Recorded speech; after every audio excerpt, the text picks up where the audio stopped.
You ask Tiger to solve. This deals with linear equations with one unknown.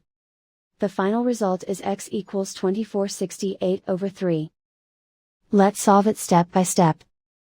Simplify the expression. Simplify the arithmetic.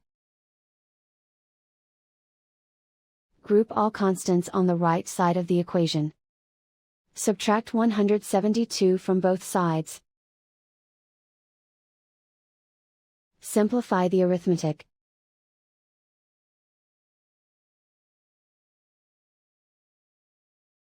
Isolate the s. Divide both sides by 3.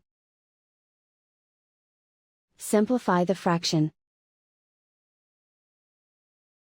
And so the final result is x equals 2468/3.